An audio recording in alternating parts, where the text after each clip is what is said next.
नमस्कार आचार्य जी। नमस्कार जी।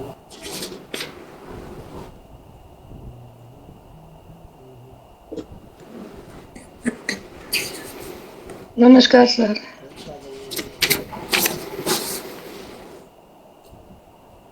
चलिए।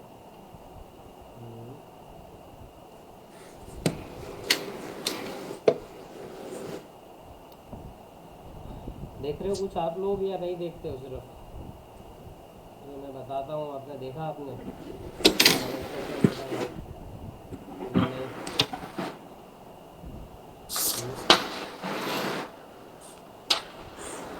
नहीं अब थोड़ा थोड़ा समझ में आ रहा है सर, अभी कर आएगा। रहा है। जब और आप जब इसको जब आप अप्लाई कर दोगे ना, हाँ। तो फिर और अच्छे से आएगा।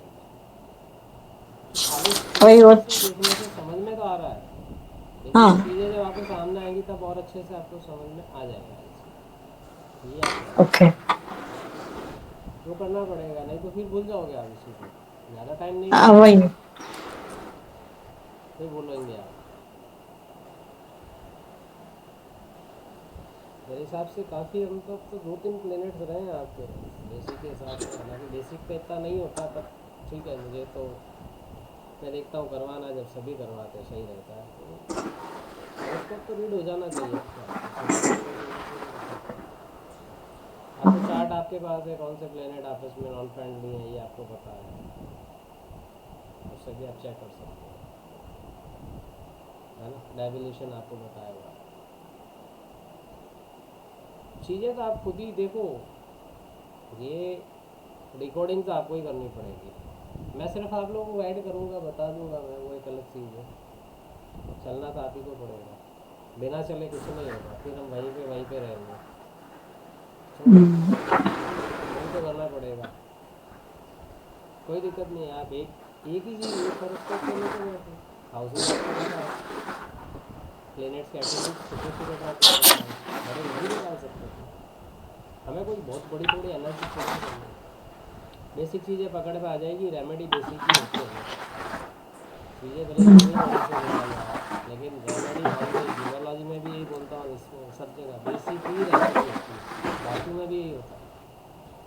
हाँ, डायग्नोज करने का तरीका अलग है, उसको और कितना यूज करके कैसे कर सकते हैं, वो बात अलग है। रेमेडी तो वही होगी, उसकी रेमेडीज के अलावा कोई होती नहीं है।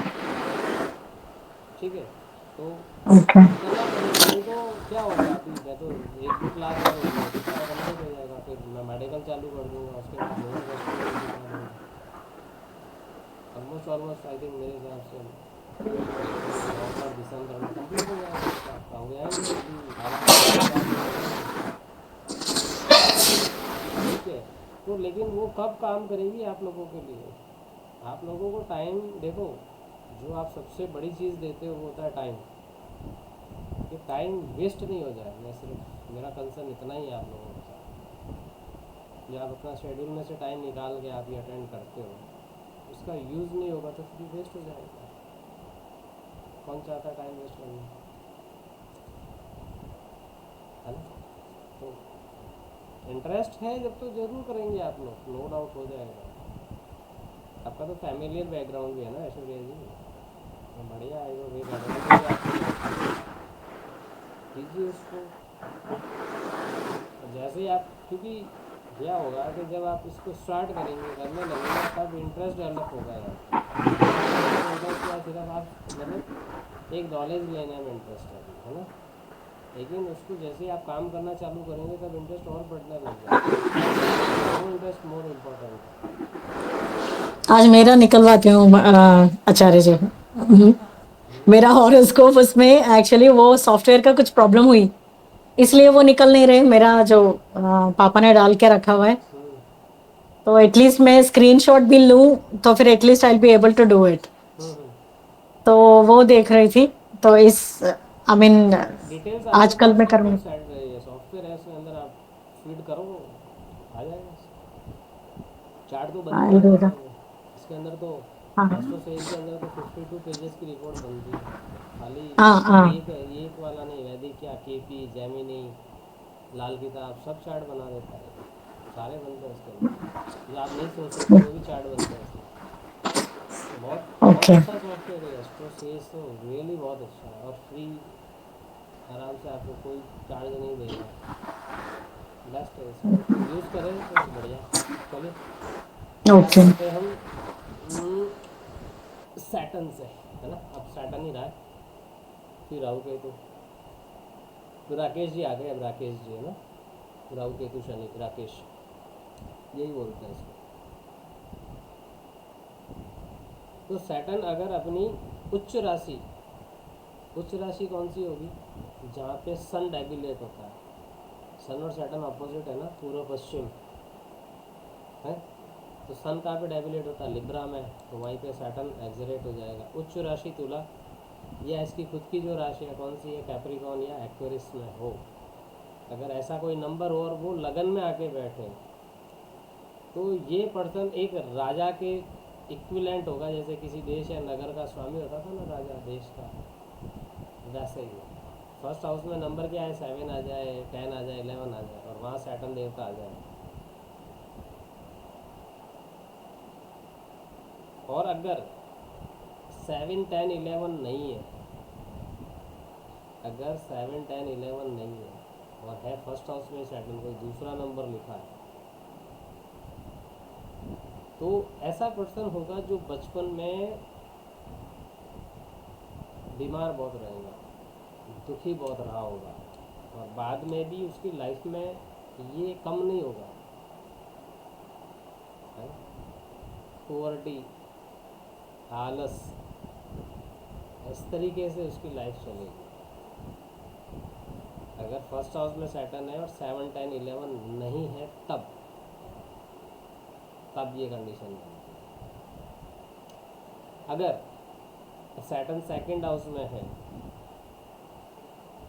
अगर सैटर्न किसी के हॉरोस्कोप में सेकंड हाउस में है, तो क्या होगा,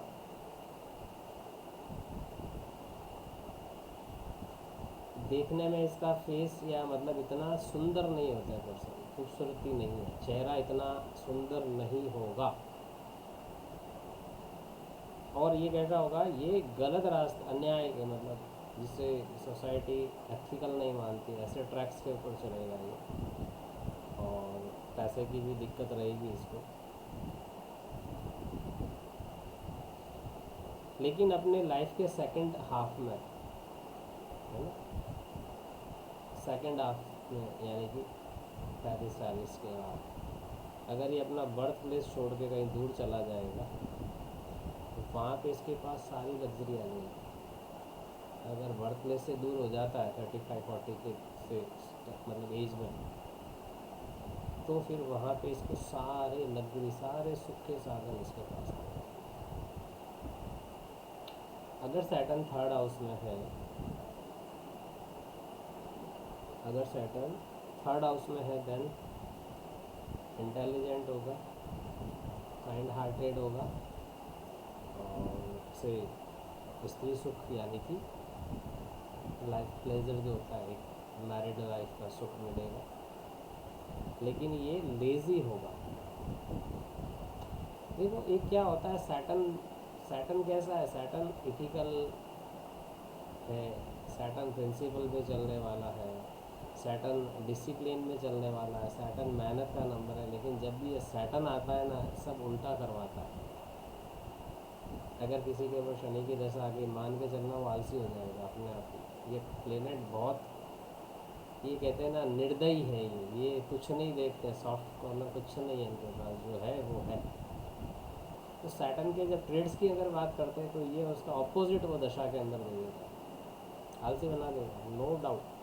अगर किसी को पता है, जो जानता है इस चीज़ को, वो इस चीज़ से बाहर निकल जाएगा, अदरवाइज ये सैटर्न आलसी बना के बैठा देगा उसको, ठीक है।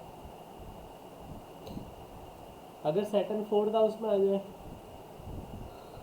काल पुरुष की कुंडली में फोर्थ हाउस किसका है, मून का है ना, मून का है ना, चंद्रमा के हाउस में कौन आ गया, सैटर्न। और एस्ट्रोलॉजी में ये बोला जाता है, जहाँ शनि चंद्र का मेल हो, वो एक विश्व दोष बनता है। बैठा तो अब गलत घर में ही आके है, तो यहाँ पे क्या करेगा, ये इससे रिलेटेड दिक्कत देगा। फोर्थ हाउस किस चीज़ के लिए होता है जी बताओ? फोर्थ हाउस हम क्या देखते हैं?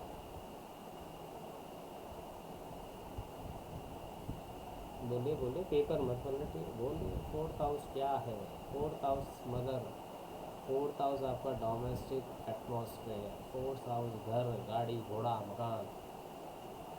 तो ये इन चीज़ों से ही इसको दूर करेगा। ऐसे पर्सन का घर नहीं होगा, ऐसे पर्सन की या तो माँ का सुख कम होगा या अर्ली एज में। जहाँ पे फोर्थ हाउस में मैलेफिक प्लेनेट आता है ना, सबसे बड़ा डैमेज करता है वो उसकी मदर के लिए, क्योंकि फोर्थ हाउस हमारी माँ का है और नाइन्थ हाउस होता है आपके फादर का। यहाँ पे अगर मैलेफिक प्लेनेट आके बैठ जाए, मान के चलो गड़बड़ करेगा। या तो सुख कम दो कंडीशन में हो सकता है, या तो उनसे बने नहीं, अपने पेरेंट्स से दूर हो जाए, या फिर वो इस दुनिया में ही ना हो। ये मोस्ट प्रॉब्ली देखा जाता है जब सैटर्न राहु या केतु अगर ऐसी पोजीशन बन जाती है तो गड़बड़ जरूर करता है। अगर फोर्थ हाउस में सैटर्न है तो बचपन में ऐसा बच्चा बीमार होगा, रोगी, पेशेंट होगा, पेशेंट बना होगा, क्योंकि फोर्थ हाउस इज द सुख स्थान है ना। सुख कहाँ पे मिलता है? घर पे। सबसे बड़ा सुख कहाँ है? कितना भी काम करो, सब कुछ कर लो, लौट के काम आएगा घर पे। तो ये क्या करेगा? उस सुख के स्थान में आके सुख को नष्ट कर देगा। इसलिए ऐसा पर्सन जो होता है हमेशा दुखी रहेगा, क्योंकि वहाँ से माँ, मकान, आपकी कन्वेंस, ये सारी चीज़ें हम देखते हैं और ये इन्हीं सुख में कमी कर देता सैटर्न। ठीक है, ये बोला जाता है अगर किसी के फोर्थ हाउस में सैटर्न हो या फोर्थ हाउस में राहु हो तो इसे बोला जाता है अपनी बर्थ प्लेस से जितना जल्दी हो सके दूर चले जाओ। ये रेमेडी है फोर्थ सैटर्न, फोर्थ, ये रेमेडी पर। ठीक है, और वहीं से उसका काम स्टार्ट। फिफ्थ हाउस में अगर सैटर्न हो तो placement, planetary placement fifth house में अगर सैटर्न की हो देन व्हाट?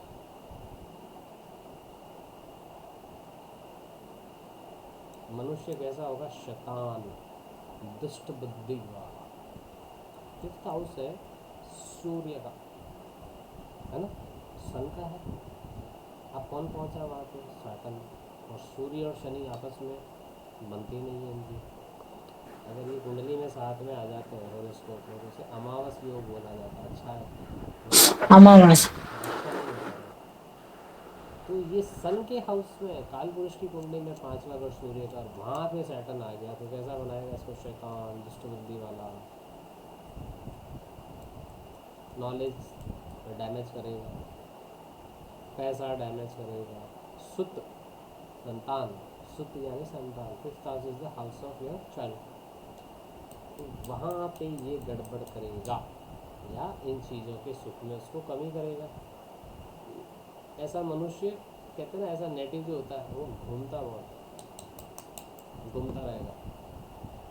उसकी बुद्धि होती है ना, बुद्धि, वो हमेशा क्या कहते हैं, क्लैरिटी ऑफ माइंड नहीं होता है उसका। ऑलवेज कन्फ्यूजन चलता ही रहेगा, चलता ही रहेगा, दुखी रहेगा।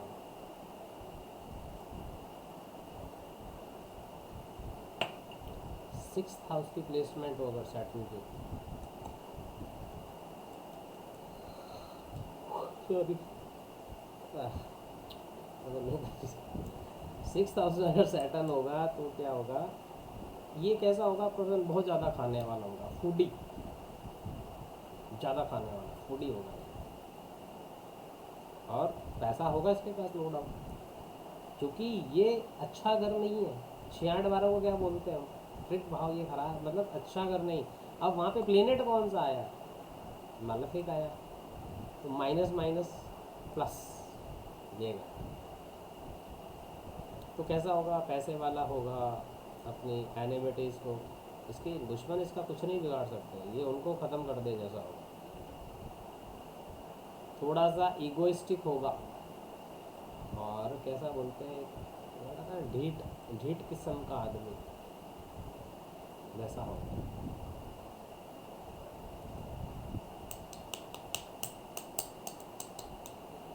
ठीक है।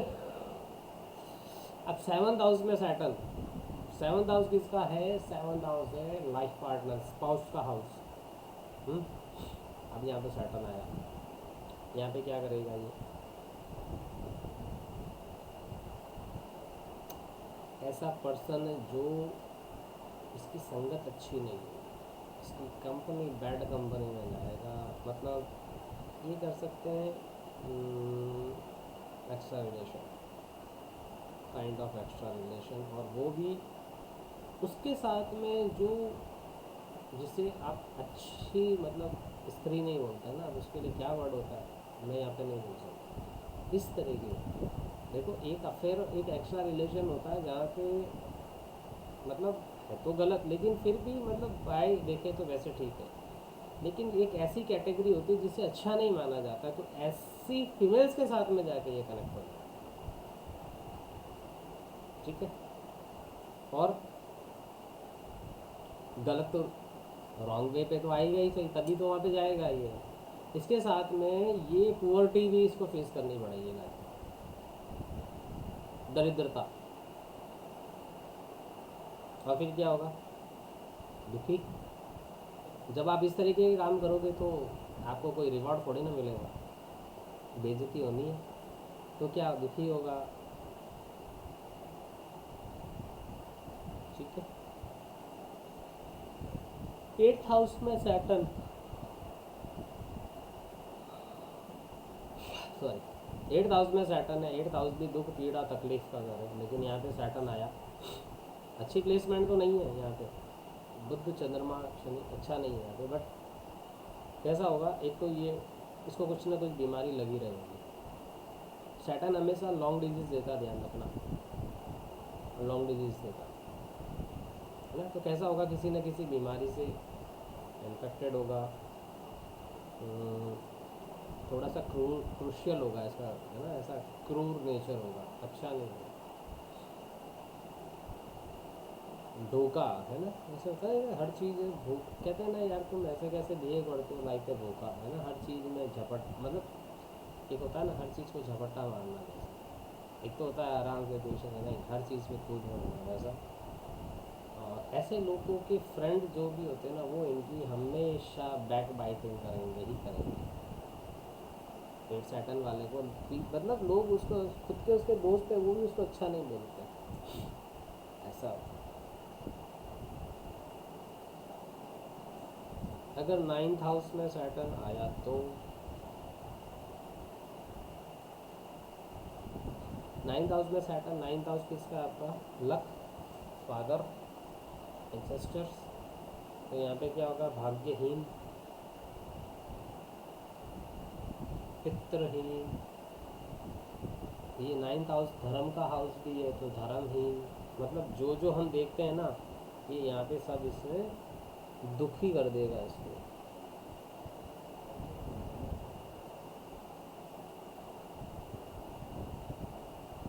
लेकिन अगर यहाँ पे 9th हाउस में अगर 7 नंबर लिखा हुआ आ जाए और फिर सैटर्न की प्लेसमेंट है, तो फिर ये एकदम यहाँ से उल्टा बताएगा ये।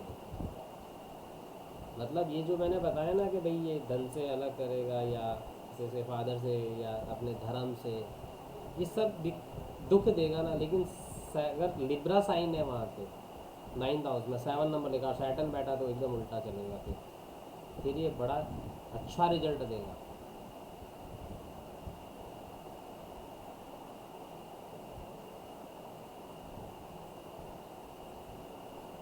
आपको एक एग्जांपल बताता हूँ। आनंद माँ का नाम सुना? आनंदमयी माँ का नाम, आनंद माँ आती है ना, बहुत अच्छा उनका आनंद माँ, आनंदमयी माँ, आनंद। स्पिरिचुअल, बहुत अच्छी लेडी, बहुत लीडर है, बहुत मतलब बहुत लेवल ऊपर है, तपस्विनी बहुत बड़ी।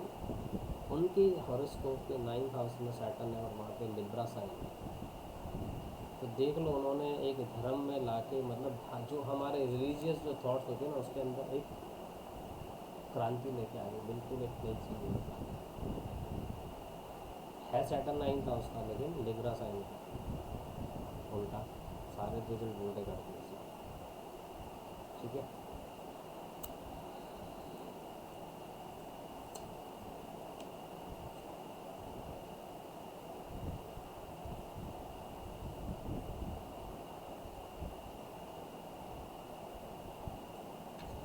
10th हाउस का सैटर्न,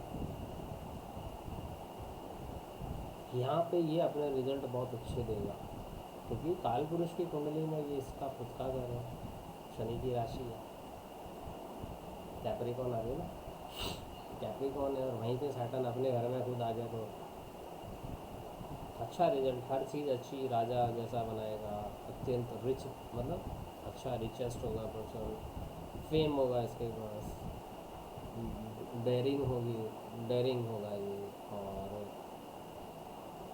एग्रीकल्चर वगैरह है ना, कुछ भी प्रोडक्टिविटी इसके पास, क्योंकि ये कृषि का काम जैसे बोलते हैं ना कि सर कृषि के काम में कौन सी प्रोडक्टिविटी होगी, लेकिन जब ये इस तरीके के जब ये एस्ट्रोलॉजी के ऊपर वर्क हो रहे थे, तो जो ये रूल्स या जैसे लिखा गया था, तो उस वक्त फार्मिंग को एक बहुत बड़ा एक हायर पोजीशन दी गई थी। जो भी फार्मिंग करते हैं ना, जो किसान होते थे, कृषक, जो भी फसल क्रॉपिंग जो करते हैं, बहुत अच्छा माना जाता था। आज के टाइम में जैसे ब्यूरोक्रेसी है ना, IAS IPS जैसे, उस तरीके के लोगों, क्योंकि उनके बिना पॉसिबल नहीं है ना लाइफ, अगर वो काम करना बंद कर देंगे तो लोगों का जीना मुश्किल हो जाएगा। आज के टाइम में अगर आपकी एडमिट डिस्टर्ब हो जाएगी तो उस सिटी का क्या हाल होगा, गड़बड़ हो जाएगी। जस्ट इक्विवेलेंट ऑफ दैट, इसलिए वहाँ पे कोई भी अच्छी चीज़ जब लिखते हैं ना, तो वहाँ पे लिख देते हैं कृषि का कार्य। अब आज के कॉन्टेक्स्ट में हमें लगता है कृषि का कार्य कौन सा बहुत बड़ा तीर मार रहे हैं वहाँ पे, कौन सी बड़ी चीज़ है, लेकिन हाँ उस वक्त पे बहुत अच्छा काम है, मतलब अच्छे कामों में गिना जाता है कृषि का काम, यानी कि हाँ बढ़िया काम ऐसा, ठीक है। 11th हाउस में सैटर्न, अच्छा इसी का है 10-11, कैसा होगा, शूर, यानी कि अच्छा ब्रेव होगा, निरोगी रहेगा, रिचेस्ट होगा, लॉन्जिविटी अच्छी होगी, दीर्घायु होगा, और स्टेबल उसके पास एसेट्स होंगे, स्टेबल प्रॉपर्टी, स्टेबल वेल्थ वाला होगा, स्थिर। क्योंकि देखो एक शनि का एक काम है, ध्यान रखना, ये शनि हालांकि इसको इतना नेगेटिव नहीं है, लेकिन सैटर्न जो भी देता है ना सीमेंटेड देता है, सैटर्न की प्रोग्रेस सीमेंटेड होती है, वापस बैक नहीं आने देता है, देगा धीरे लेकिन परमानेंट देता है वो, बैक डोर है ही नहीं सैटर्न के पास। सैटर्न आपको आगे ले जाएगा, भले ही धीरे ले जाएगा, पीछे से वॉल है इसके पास में, बैक नहीं आ सकता, सीमेंटेड प्रोग्रेस हम बोलते हैं इसको। तो ये जो देगा ना वो परमानेंटली देता, टेम्पररी नहीं देता। 12th हाउस में सैटर्न बैड रिजल्ट देगा, इवन ये भी हो सकता है कहीं ना कहीं वो कहीं फिजिकल बॉडी पार्ट में हैंडीकैप नहीं हो जाएगा, मे भी हैंडीकैप हो सकता है वो, कुछ भी है ना, पैसा, संतान, इन सब का मतलब दूर है ना, क्या बोलते हैं इसको हिंदी में, संतानहीन जैसे एक वर्ड होता है ना, ऐसा धनहीन मतलब पैसा दूर, यानी कि गरीब, संतानहीन यानी कि मे भी हो सकता है उसका वंश, क्योंकि जब आपकी जो चाइल्ड होंगे वही तो आपके इसको आगे फॉरवर्ड करेंगे, जब आपके बच्चे ही नहीं है तो फिर क्या होता है, एक तरह से कहीं वंश खत्म होने का डर आ जाता है, आप आगे जाने वाला कोई नहीं। और ये आपको कब दिखते हैं ज़्यादा, स्पेशली जनरली ये देखा जाता है जब पितृदोष होता है किसी के घर में, तो उस घरों में ये कहा जाता है मेल चाइल्ड नहीं होता, क्योंकि फीमेल चाइल्ड होगी वो शादी होकर अपने ससुराल चली जाएगी, उसे अपना घर बसा, मतलब एक नए घर में, वहाँ से वो उनका फैमिली को आगे बढ़ाना, उसको बेटा होगा जो रहेगा वो आपके वंश को आगे बढ़ाता है। तो आप चेक करके देखना कभी, आपको ऐसे हॉरोस्कोप दिखेंगे जहाँ पे मेल चाइल्ड नहीं हो, फीमेल चाइल्ड ही, आप उसको रीड करके देखो, कहीं ना कहीं कॉज दिखेगा आपको, पॉसिबिलिटी है, ऐसा नहीं कहता 100% हो, बट एक पॉसिबिलिटी बना देता है कि कहीं पितृदोष या कोई ऐसा दोष तो नहीं लगा हुआ है जिसकी वजह से इनकी वंश वृद्धि जो होती है वो उसके ऊपर फुल स्टॉप आता है। ऑलमोस्ट मैंने केसेस देखे हैं, ये मैंने स्टडी किया, 100 में से 100 नहीं कह रहा हूँ, बट ऑलमोस्ट 60% तो है ये चीज़, 40% हो सकता है दूसरे कॉज हो जाता है, लेकिन मान के चलिए जैसे ये हो गया मेल चाइल्ड हो गया, या कोई भी काम हो ही नहीं रहा, कोई भी जो घर के अंदर ओकेशनली फंक्शंस वगैरह होने चाहिए वो होते ही नहीं उनकी लाइफ में। घर में मतलब प्रॉस्पेरिटी ख़त्म हो जाती है। बाहर है जब तक सब कुछ सही है, घर में आते ही घमासान चालू हो जाता है, समझ ही नहीं आता है कॉज क्या है इसका। कॉज समझ में नहीं आता उन लोगों को, घर में आते ही ये सारी चीज़ें क्यों होती है, वहाँ पे देखी जाती है ये चीज़। वास्तु से भी हम लोग देखते हैं, नो डाउट, एस्ट्रोलॉजी से भी दिख जाता है और न्यूमरोलॉजी से भी दिखता है, पितृदोष हर जगह से दिख जाता है। ठीक है, तो मे भी आपके जो प्रॉब्लम चल रही है उसमें से 40 to 50% का कॉज अगर ये है, आप एक चीज़ का रेमेडी कर लो, आपकी 50% तो अपना भी शॉर्ट आउट हो जाएगी। बच्चों की शादी नहीं हो रही है, डिले हो रहा है, परेशान हो रहे सब लोग, ये छोटे छोटे से कॉज हैं, समझ में रीज़न नहीं पड़ पाता है कि क्या कारण हो रहा है, ऐसा क्यों हो रहा है ना। लेकिन अगर हाँ कोई अगर ढंग से कोई देखने वाला हो, समझने वाला तो बता सकता है कि हाँ ये प्रॉब्लम है ना, मुझे ये प्रॉब्लम दिख रही है। ठीक है, 12th में जो सैटर्न आके बैठता है वो डेंटल इशू भी देता है और आई साइट का इशू भी देता है। डेंटल प्रॉब्लम भी देगा और आई साइट की भी प्रॉब्लम देगा।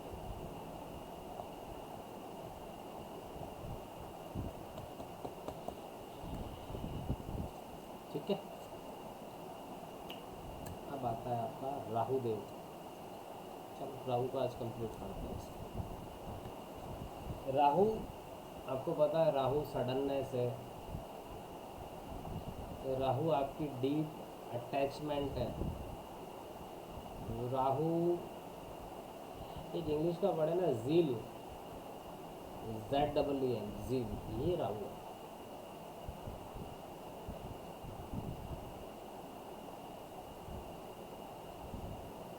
जितने भी आपकी लाइफ में जितनी भी चीज़ें सडन होती है ना, वहाँ पे राहु रेस्पॉन्सिबल है।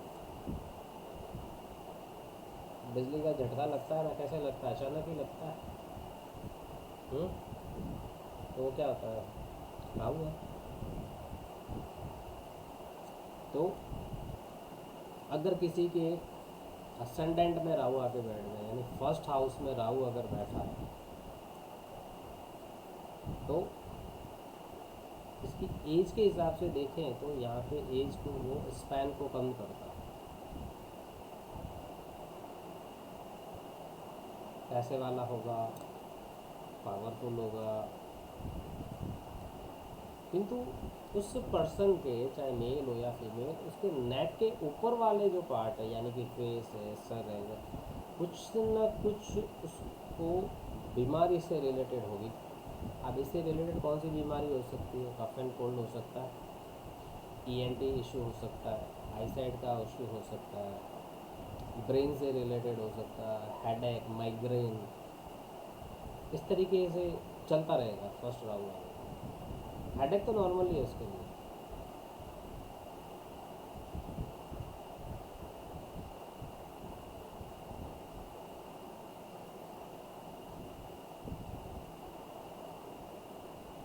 सेकंड हाउस में अगर राहु आता है तो ये कैसे, देखो सेकंड हाउस आपकी किसका, वाणी का है, वाणी है ना, कम्युनिकेशन। तो यहाँ पे राहु आ गया तो कैसा बोलेगा, ये डबल मीनिंग वाली लैंग्वेज यूज है, डबल मीनिंग है ना, या कैसे गुप्त बातें बोलने वाला। क्योंकि कहते हैं एस्ट्रोलॉजी में राहु को चोर मानते हैं, है ना, ये वैसी लैंग्वेज है, मैं क्या करूँ, ऐसे ही इसको लिखा गया है। तो कहते हैं कि एस्ट्रोलॉजी में राहु को चोर मानते हैं। और सेकंड हाउस आपका वाणी का है, तो अब क्या होगा, सेकंड हाउस में राहु होगा, वहाँ पे वो कैसी भाषा, हार्श लैंग्वेज यूज़ करता है, हार्श, इसकी लैंग्वेज हार्श होगी। और बोलते कहाँ से, मुंह से। इसको इससे रिलेटेड भी कोई ना कोई डिजीज़ या इशू चलेंगे, मुख से रिलेटेड।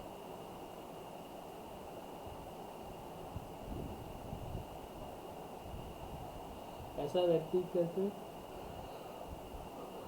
बड़ा गुस्से वाला होता है, सॉरी, ऐसा व्यक्ति बहुत गुस्से वाला होगा, लेकिन पैसा वैसा सब कुछ होगा इसके पास।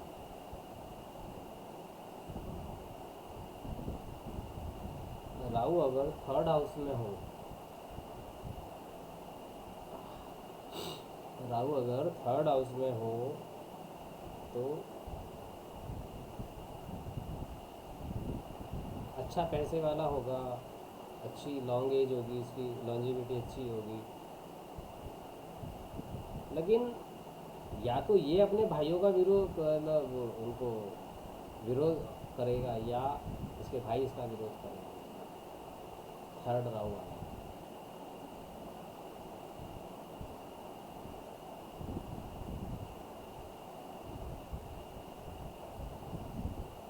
फोर्थ हाउस में अगर राहु है, किसको दिक्कत करेगा? मदर को तकलीफ़ें का आएगी घर से। जब घर में रहेगा तब इसका तकलीफ़ें इसकी रहेंगी। फ्रेंड सर्कल अच्छा होता है, लेकिन इसके फ्रेंड ही इसको दुख देंगे। फ्रेंड सर्कल अच्छा होता है, लेकिन इसके फ्रेंड इसको दुख देंगे। फोर्थ राहु वाले को ऐसा व्यक्ति कहते हैं, मतलब एक कॉज देखते हैं, ऐसा व्यक्ति अल्पायु होता है, लाइफ स्पैन इसका भी कम होता है। लेकिन डिपेंड करता है और भी चीज़ें, लेकिन हाँ इस तरीके से देखा जाता है। और फोर्थ राहु वाले का कहते हैं ऐसा पर्सन कभी सुखी हो सकता है, मतलब ऐसा नहीं हमेशा सुखी रहे, कोई थोड़ा हो गया तो ठीक है, अदरवाइज उसकी लाइफ में स्ट्रगल वगैरह ये सब चलते रहेंगे। सॉरी, 5th हाउस में अगर राहु आए, 5th हाउस में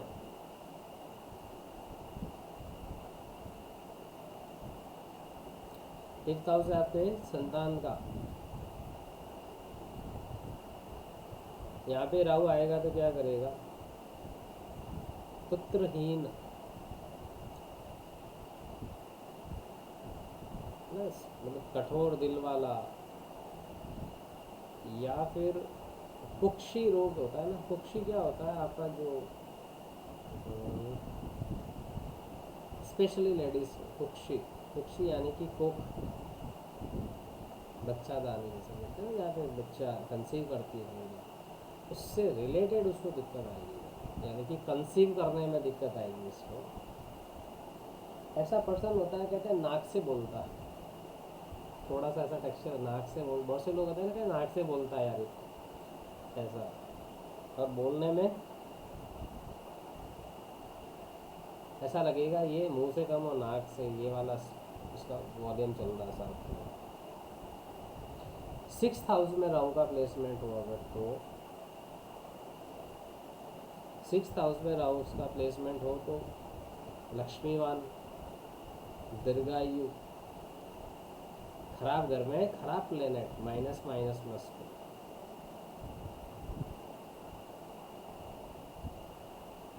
कहते हैं ऐसा पर्सन होगा या तो अपने दुश्मनों के कारण पीड़ित, या फिर कोई ऐसा मालेफिक प्लेनेट के कारण ये पीड़ित रहेगा, कोई बीमारी रह सकती है। स्पेशली आपका गुदा रोग बोलते हैं सर, गुदा, वहाँ पे दिक्कत रहेगा।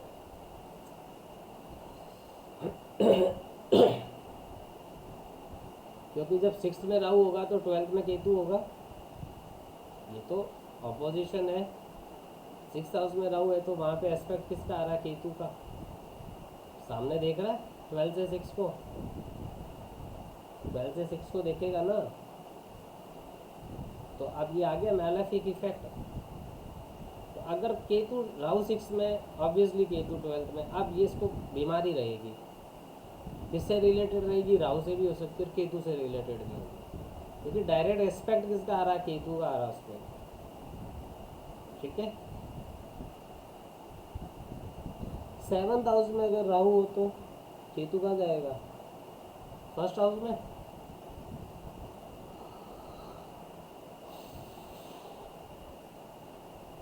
कैसा होगा? ऐसा फ्रीडम लवर, ऐसा पर्सन कैसा होगा, फ्रीडम लवर होगा, लेकिन उसकी इंटेलिजेंस बुद्धि बहुत कम होगी, अल्प बुद्धि वाला।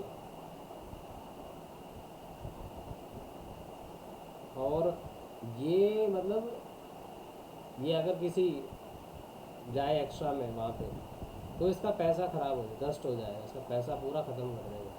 अगर इस तरह की एक्टिविटी में अगर ये हैंडल होगा एक्स्ट्रा रिलेशन में, तो वही औरत इसका पैसा ख़त्म करवा दे। ठीक है।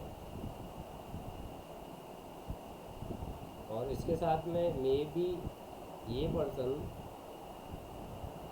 जैसे एक औरत का जब हस्बैंड क्या बोलते हैं, विधवा, ये विधुर बन सकता है, यानी कि इसकी लाइफ पार्टनर इससे पहले निकल जाए इस दुनिया से। चांसेस है सावंत राहु, इसकी लाइफ पार्टनर पहले इससे पहले दुनिया छोड़ दे, मे बी। या फिर इसे बोला जाता है कम पुंसत्व वाला हो जाता है। कम पुंसत्व वाला यानी कि एक जो मेल के अंदर क्या बोलते हैं इसको, जो प्रोडक्टिविटी के लिए जिसे सीमन या सीमेन, उससे रिलेटेड, या वो बिल्कुल उसका डाउन, यानी कि स्पर्म काउंट्स बिल्कुल ख़त्म हो जाए उसके, इस तरह से रिलेटेड कुछ इशू यहाँ पे आएंगे सेवंथ राहु। अगर 8th हाउस में राहु जाता है तो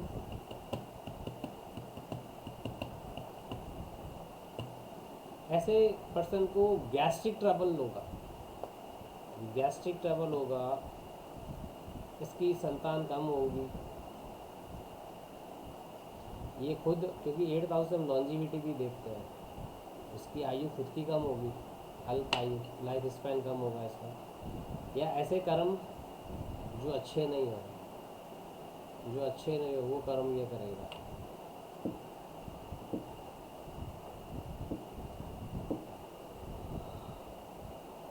एट्थ हाउस में राहु यानी सेकंड हाउस में केतु है ना, अपोजिट में चलता रहेगा, ये ध्यान रखना। 9th हाउस में राहु हो तो, 9th हाउस में राहु हो तो अच्छा, मतलब ये कोई कहते हैं ना नगर सेठ, जैसे बोलते हैं ना नगर सेठ, या कोई नेता ग्राम का सरपंच जैसे, ऐसा तो होगा ही।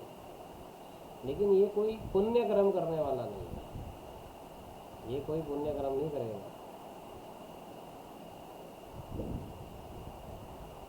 और बोलेगा भी बड़ा अच्छा ही, अच्छा का मतलब ऑपोजिट बोलने वाला, अच्छा बोलता नहीं है, ये खराब ही बोलेगा। ठीक है। 10th हाउस में राहु यानी 4th हाउस में केतु, घर छुड़वा देगा ये उस पर्सन का, नेटिव प्लेस से दूर आ जाएगा अपना आप ही। केतु क्या होता है, केतु किसके लिए डिटैच, 10th में राहु आया, राहु केतु कहाँ गया 4th में, उसने किसके डिटैच किया 4th हाउस से, उसके नेटिव प्लेस से, बर्थ प्लेस से उसने डिटैच कर दिया उस पर्सन को।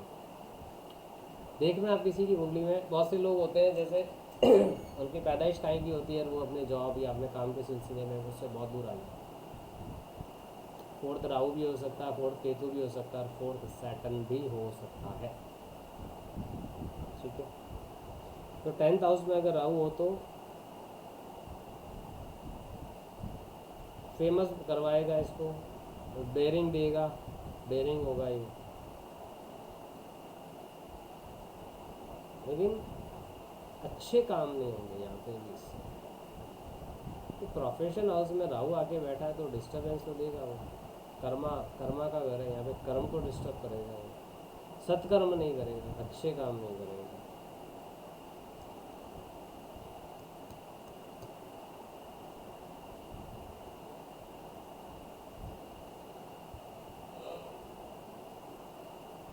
चलिए 11th हाउस में अगर राहु हो तो, 11th का राहु अच्छा पैसे वाला, अच्छा धनवान, लक्ष्मीवान, दीर्घायु, पुत्र थोड़े, पुत्र कम होंगे। और ऐसे पर्सन के ईयर से रिलेटेड उसको कुछ ना कुछ डिजीज़ लगी रहेगी, कान से रिलेटेड, वही ENT वाला, कुछ ना कुछ उसको प्रॉब्लम चलेगी या इशू चलेगा। 12th राहु, 12th हाउस में राहु आएगा।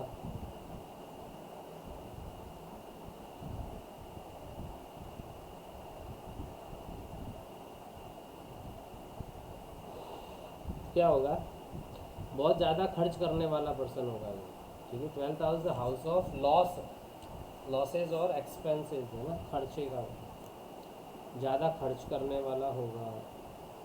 किसी भी वाटर डिजीज से ये रहेगा, ग्रसित पीड़ित रहेगा, जल रोग। 12th house is the house of abroad, कहीं ना कहीं पे ये एब्रोड से कनेक्ट हो जाएगा, एब्रोड से कनेक्ट होगा, इसमें एब्रोड से फ़ायदा होगा। देखो जिसके 12th हाउस में मून जाता है ना, वो भी विदेश चला जाता है। 12th हाउस में राहु आता है, राहु तो खुद विदेश का कारक ही है। फ्लाई वाली जो जर्नी होती है ना, फ्लाई वाली, ये राहु है, ध्यान रखना। जितने भी लोग फ्लाइट यूज़ करते हैं ना, ये राहु को यूज़ कर रहे हैं। ट्रेन और बसेस वगैरह है वो अलग। तो ये जो जितनी भी फ्लाइट्स होती है ना, टेक ऑफ, ये सब राहु है। इसलिए हम एक रेमेडी भी देते हैं न्यूमरोलॉजी में, अगर किसी का मतलब मूलांक 4 या 7 है, उसको कहते हैं मोबाइल, अगर मोबाइल नंबर सही नहीं होता है ना, मोबाइल न्यूमरोलॉजी का एक टिप बताता है, तो हम उसको कहते हैं अपने मोबाइल के या तो लैपटॉप के डेस्क पे भी करो, और अपने मोबाइल के वॉलपेपर एक टेक ऑफ करता हुआ जो प्लेन होता है उसकी पिक लगा दी। टेक ऑफ करता, लैंडिंग करता नहीं, टेक ऑफ करता हुआ वैसे, बस फिर देखो उसका कमाल क्या होता है, ठीक है। रेमेडी ऐसे ऐसे ही निकल, रेमेडी बनती यही है, ऐसे ही बने। देखो कोई भी चीज़, कोई भी अगर प्लेनेट ख़राब है, आपको लग रहा है ये ख़राब है, तकलीफ दे रहा है, उससे रिलेटेड उसकी चीज़ें उसी को खिला दो, उसकी चीज़ उसको खिलाओ। कैसे? केतु, केतु से दिक्कत आएगी, डॉग फीडिंग चालू करो। डॉग कैसा? स्ट्रीट डॉग, केतु की रेमेडी है। आप उसको क्या खिलाओगे आप? जैसे दूध रोटी खिला दिया, किसी को खिला दिया, केतु की चीज़ केतु को खिला रहे हो आप। राहु के लिए क्या करना है? कैट फीड करना, ठीक है। अच्छा, राहु की एक और रेमेडी बताता हूँ। जितने भी ये जो क्लीनिंग स्टाफ होता है ना, सफाई कर्मचारी, ये राहु है, जिसे हरिजन बोलते हैं ना, हरिजन जो टॉयलेट क्लीनर वगैरह, तो इनको आप कुछ भी दोगे, और स्पेशली राहु है धुआं, ऐसा स्वीपर जो स्मोकिंग करता हो उसको सिगरेट दे दो, आपकी सिगरेट जैसे ही वो जलाएगा, वो धुआं जो निकालेगा ना, वो धुआं आपके लिए बहुत अच्छा काम कर जाएगा। किसी भी स्वीपर को, क्लीनिंग स्टाफ को ब्लू मास्क दे दीजिए, ये राहु की रेमेडी है। ब्लू कलर राहु का है, मेडिकल खूब मिलते हैं मास्क ना, दे दो। कोरोना में खूब लोगों ने रेमेडी की है, ये बड़ी रेमेडी करवाई थी कोरोना में नहीं। अच्छा, और क्या कर सकते हैं हम राहु के लिए? चांडाल जो होता है, क्रिमिनेशन सेंटर में जो पर्सन होता है ना, जो पूरा टेक केयर ऑफ वहाँ पे करता है, सारी चीज़ें ध्यान रखना, या कोई बॉडी आई तो उसको जैसे उसको वुड वगैरह या जो भी होता सारा, ये चांडाल, पहले टाइम उसको चांडाल बोलते थे। उस चांडाल को आप कुछ भी खिला दो, उस चांडाल को आप चाय पिला दो, उस चांडाल को आप सिगरेट पिला दो, देखो फिर मज़ा राहु का, कितना भी खराब राहु होगा वो सरेंडर करेगा वहाँ पे। बहुत इजी रेमेडी है। राहु को हाथी बोलते हैं, राहु को हाथी बोला जाता है, और हाथी को जो कंट्रोल ड्राइव करता है वो होता है महावत।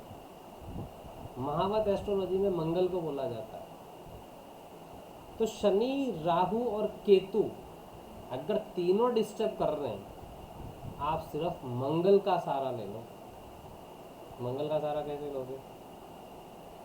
हनुमान जी बेस्ट रेमेडी है। हनुमान चालीसा पढ़ो, हनुमान मंदिर जाओ, हनुमान जी को बूंदी के लड्डू चढ़ाओ, हनुमान जी को पान जो बनता वो, या हनुमान जी सुंदरकांड, कुछ भी करो। देखो कैसे राहु, शनि, केतु सब सरेंडर। सैटर्न तो वैसे ही हनुमान जी से, तो हनुमान जी में थे जिन्होंने सैटर्न को बचाया, क्योंकि रावण ने तो टांग तोड़ ही दी थी और बाहर नहीं आ सकते थे कोई। उसने इतना प्लेनेटरी पोजीशन बनाई थी मेघनाथ के लिए, पर्टिकुलर इतना ज्ञानी। वाकई में कहते हैं ना, ज्ञान होता है। रावण प्रख्यात पंडित बोला जाता है ऐसे, जो अच्छे अच्छे पंडितों को जो नहीं आता ना, वो इसको आता था। ये ग्रहों को खुद अपने हिसाब से सेट कर देता है। ऐसा कौन है जो प्लेनेट्स को अपने हिसाब से चलाएगा? इसने सारे प्लेनेट्स को अपने वहाँ पे लाके कैद कर लिया था, प्रिजन में डाल दिया था, अलग अलग, और अलग अलग जगह पे ले जाके डाला था। हर किसी के बस की नहीं है। तो शनि देव जी भी वहीं फंसे थे।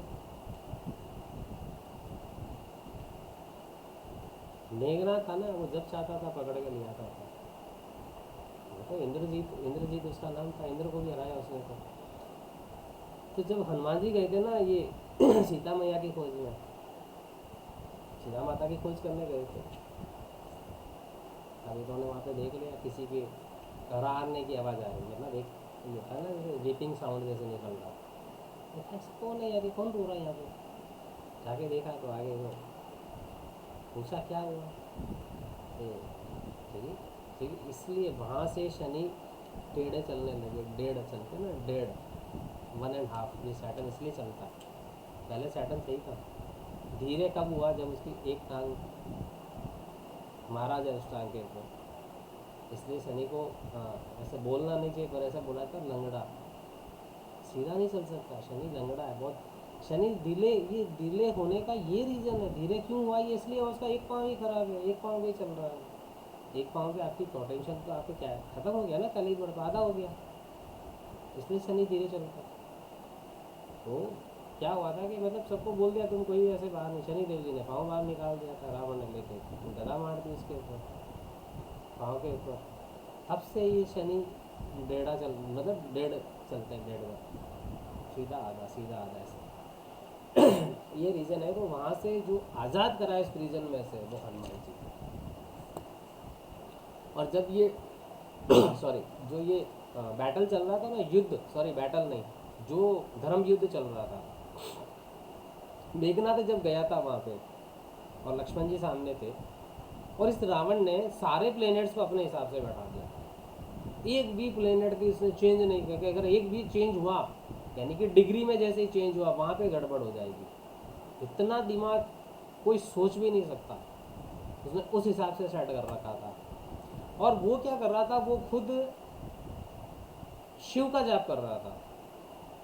जैसे उसने अपने ऐसे ग्राउंड वहाँ पे बैठा दिया और खुद वहीं बैठ के वो समिधा जो हवन होता है अपने, है ना, वैसे यज्ञ वैसे चल रहा। और वो एक कंटिन्यूस एक चैंटिंग चल रही थी उसकी। और एक ही तोड़ था वहाँ पे कि इसका कैसे भी करके इसको डिस्ट्रैक्ट कर दो। रावण को आप डिस्ट्रैक्ट करोगे, यानी कि उसकी वो जाप टूट जाएगा, और जाप टूटते ही वो प्लेनेट मूव हो जाएगा। कनेक्शन देखो कहाँ से क्या बन रहा था। अब हनुमान जी ने क्या किया? हनुमान जी ने रावण के सामने जाके बहुत सारी चीज़ें की, ऐसे ऐसे वो अपना जाप नहीं छोड़, मतलब वहाँ से डिस्ट्रैक्ट नहीं हुआ। फिर इन्होंने इधर सारे प्लेनेट्स को देखा तो समझ में ये आया कि अगर ये सैटर्न यहाँ से थोड़ा सा मूव कर जाएगा तो सबकी प्लेनेटरी पोजीशन चेंज हो जाएगी, और प्लेनेटरी पोजीशन चेंज होते ही मेघनाथ खत्म, वहाँ पे उड़ जाएगा वो वहाँ पे। तो इन्होंने रावण से बचते हुए, छुपते हुए एक सूक्ष्म रूप धारण किया था। सुंदरकांड के अंदर बहुत अच्छी चीज़ है। लिखी एक छोटा सा, मतलब जिसको एक देख नहीं सकता है, सिर्फ वहाँ पे जाके चुपचाप निकल जाओ यहाँ से। वो जैसे ही शनि ने अपना कदम बढ़ा, यानी उसकी डिग्री चेंज हुई, उसकी डिग्री चेंज होते ही प्लेनेट्स अपने आप चेंज हो गए। चेंज होते ही रावण की वो डिस्ट्रैक्ट वहाँ पे टूट गया उसका, क्योंकि उसको सारा सेट कर रखा था, वो तो हिलते उसको सब समझ में आ गया। वहाँ पे वो जैसे डिस्ट्रैक्ट हुआ, सामने हनुमान फिर आके बैठ गए हनुमान जी। तो बोला वानर तूने क्या किया है? ये प्रभु कुछ नहीं किया है, जो करना चाहिए वही किया है।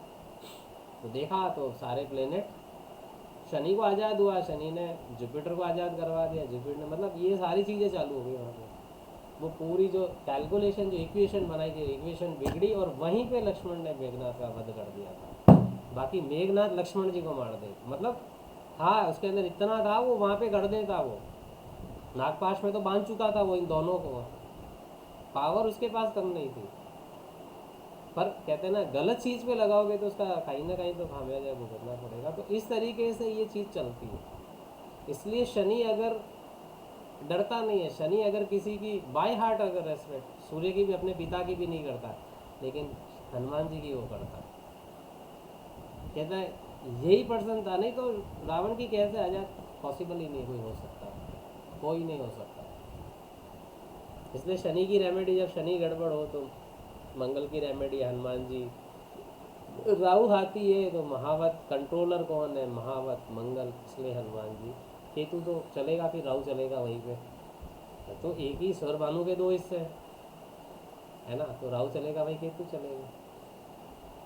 तो इसलिए ये इस तरीके से हम रेमेडी डिज़ाइन की जाती है, लॉजिकली रेमेडी इसी तरीके से होती है। बाकी आपने आप क्या कहते हैं, बहुत से लोग अपना डेकोरम वगैरह बना के इस तरीके से बनाते, सामने और देखता बड़ी हाईफाई रेमेडी है। रेमेडी हाईफाई नहीं, रेमेडी लॉजिकल होगी ना, वो काम कर जाती है। ठीक है, ये टॉपिक आपके अब नेक्स्ट क्लास में केतु, फिर हम दशाओं के ऊपर बताता हूँ मैं आपको। वो अच्छा इम्पैक्ट पता लग जाता है किसके कौन सी अभी दशा और अंतरदशा चल रही है, किसकी दशा में किसकी अंतरदशा, ये आपको समझ में आ गया, आप चीज़ें बहुत अच्छे से उसको बता सकते हैं, या आप खुद समझ सकते हैं अपनी चीज़ों को। ये करवाने के बाद फिर हम मेडिकल एस्ट्रो चालू कर दूँगा मैं, क्योंकि अब बेसिक काफ़ी आप लोगों को ध्यान हो गया, आप जो बताना उसे उस लेवल पे हो, फिर मेडिकल और फिर मुहूर्त एस्ट्रोलॉजी, तीन चीज़ें सीख जाओ, अपनी लाइफ को आराम से अच्छा कर लोगे, अपनी क्या दूसरों का भी कर सकते। मेडिकल एस्ट्रोलॉजी से बीमारियाँ समझ में आ जाएगी, उसकी रेमेडी समझ में आ जाएगी। मुहूर्त एस्ट्रोलॉजी से अपने काम कब करने कब नहीं करने ये समझ में आ गया। एस्ट्रोलॉजी चार्ट पढ़ना आता और क्या चाहिए बताओ, फिर आगे आपका प्रैक्टिस चाहिए, आपको चलो चाहिए। ठीक है, तो नेक्स्ट क्लास में हम केतु की प्लेसमेंट और फिर हम दशाएं, महादशा, अंतरदशा, किस कौन से प्लेनेट की दशा और उसके अंदर कौन से प्लेनेट की अंतरदशा है। 9 के 9 प्लेनेट और एक प्लेनेट में 9 अंतरदशा, 81 ये बताऊंगा कॉम्बिनेशन, आपको सारे बता दूँगा। दशाएं समझ में आने लग गई तो बहुत चीज़ें समझ में आएगी। मेरा तो समय ख़राब चल रहा है, पता लगेगा समय क्यों ख़राब चल रहा है, ऐसा क्यों बोल रहा है। ऐसा लगता है ना कि हम कर सब कुछ रहे सही, लेकिन ये उल्टा क्यों पड़ रहा है मुझे, यहाँ से समझ जब हम दशाएं समझेंगे। ठीक है।